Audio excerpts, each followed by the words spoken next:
Everyone should have a destination. A point on the map where they aspire to go, and where one could finally be happy.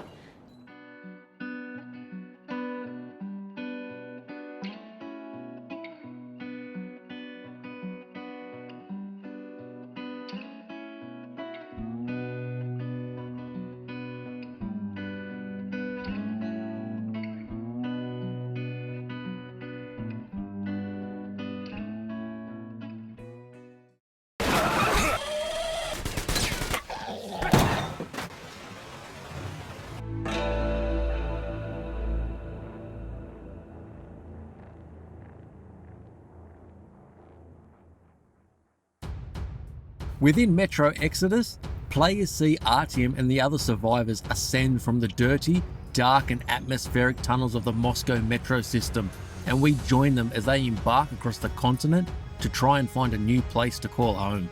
Many having only ever known the claustrophobic tunnels of the metro. As they discover this new world for the first time, they must also come to terms with the deception they were victims of. Those whose purpose was to hide the truth of the outside world, believing there was nothing more than the cold, harsh wasteland that was before them. But with Metro Exodus, 4A Games have brought the Metro series into a huge, semi-open world that players get to explore at their own pace. Now, to know more about the series, be sure to check out my other Metro videos linked down below, and head over to Renoki Gaming's channel for more Metro content and the science behind other games as well.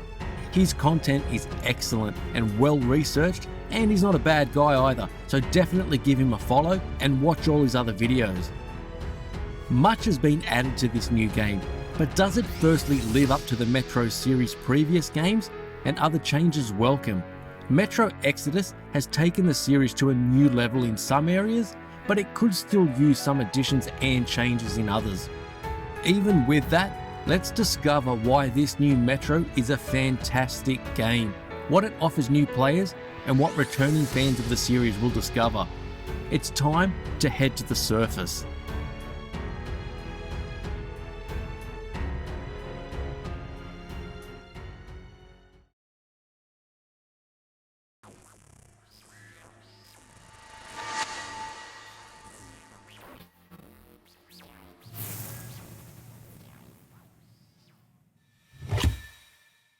Metro has always been a series that doesn't hold back when it comes to the atmosphere and the dire situation that the characters find themselves in. A world post-nuclear fallout where survivors make their way into the underground tunnels of Moscow to escape the ravaged and irradiated landscape they once called home. The only survivors left, they try to maintain some sort of normal life as best they can within this dark and dangerous tunnel system. From the dangers of the wasteland outside to the human conflict and political agendas which exist within the metro system, and the constant threat of the mutants attacking and finding a way into their new home. Metro Exodus expands upon the previous two games in more ways than one, but let's discuss the first area of Metro Exodus that people will notice, and that is the beautiful visuals that this game spits out. Everything is highly detailed and fits in with the environment so well that I couldn't help but stop and soak it all in. The look of the game is simply stunning and one of the most impressive games I've ever seen running on a console. The world comes to life in 4K on the Xbox One X with highly detailed textures, both with the environment and on characters' faces and their clothes. Draw distances are extremely impressive, as is the lighting that bathes everything it touches, in a realism that puts the game on another level to similar titles.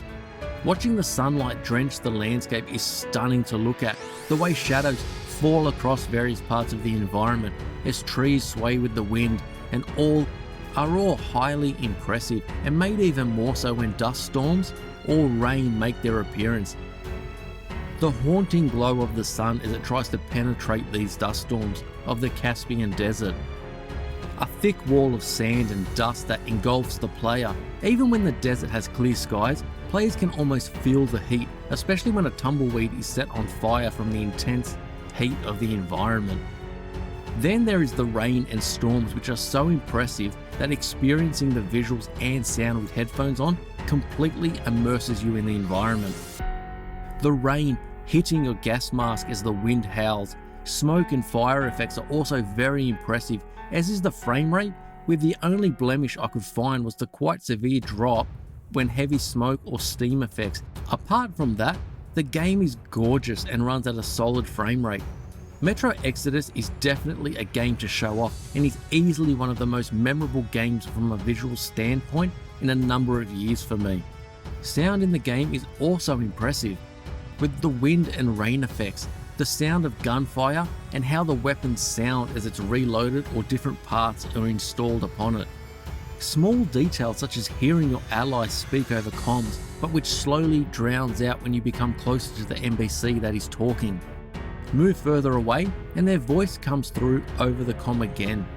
Voice acting is mostly of a high standard, but some NPCs sound more natural than others, which is common with most games, but the largest issue when it comes to the voice for me is the almost silent nature of Artyom. Why he wasn't made to talk much more is a strain omission, as often conversations come down to one person talking, with Artyom staying silent the entire time.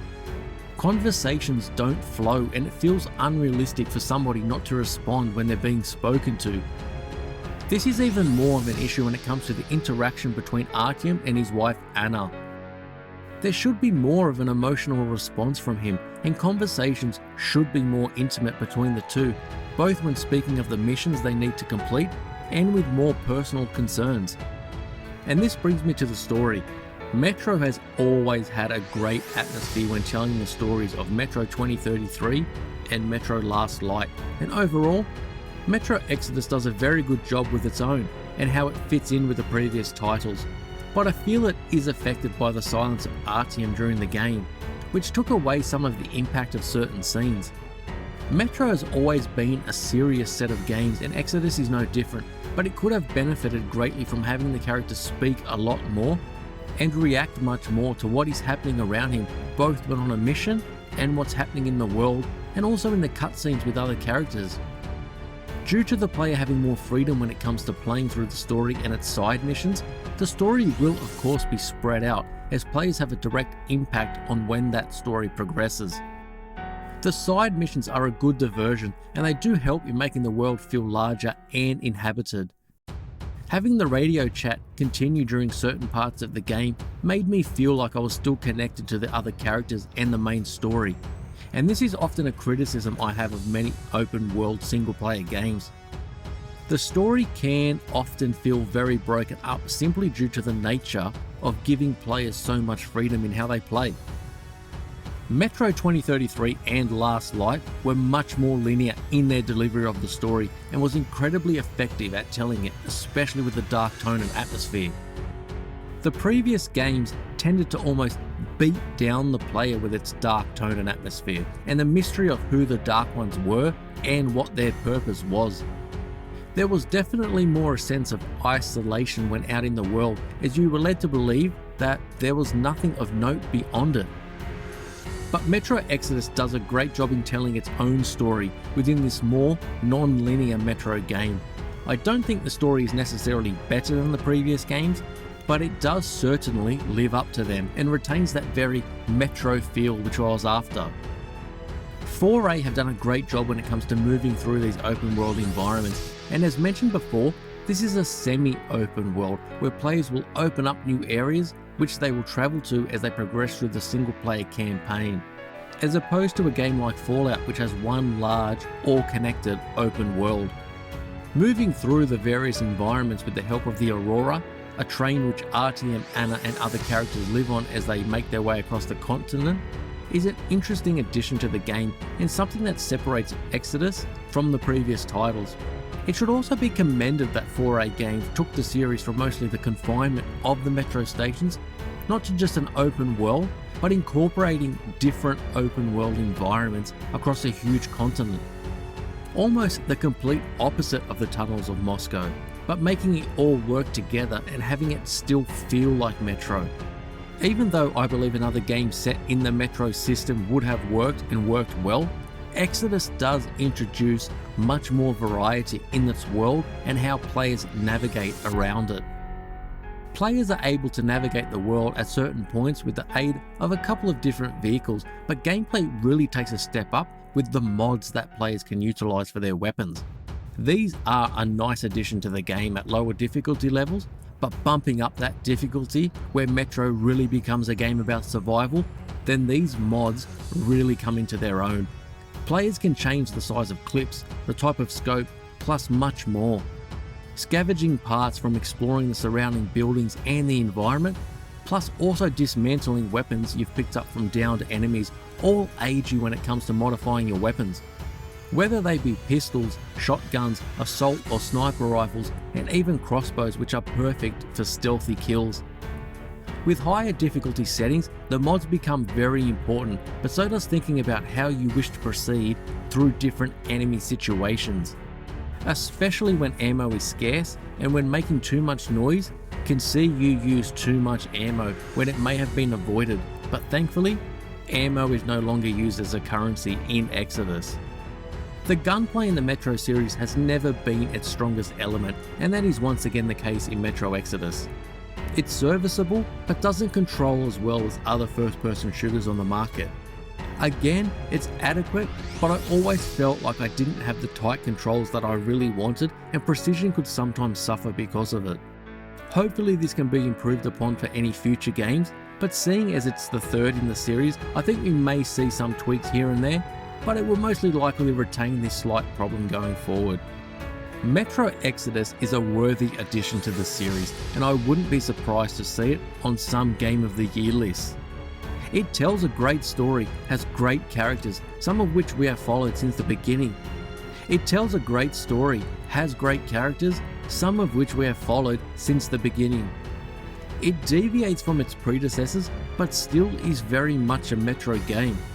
The additions to the gameplay are welcome, and I enjoyed my time in this semi-open world, especially with the variation between environments and the contrast between the open areas and the still claustrophobic and dark interiors. 4A Games has treated this third installment with a great deal of respect, and I highly recommend adding it to your game library. It isn't perfect, and a few things could still be improved upon, such as the AI as well, but Metro Exodus, just like the previous games, are something special. In a gaming landscape where shooters are often all about the multiplayer, Metro Exodus stands as a beacon that single-player shooters that focus on story and characters and executed this well have a successful future ahead.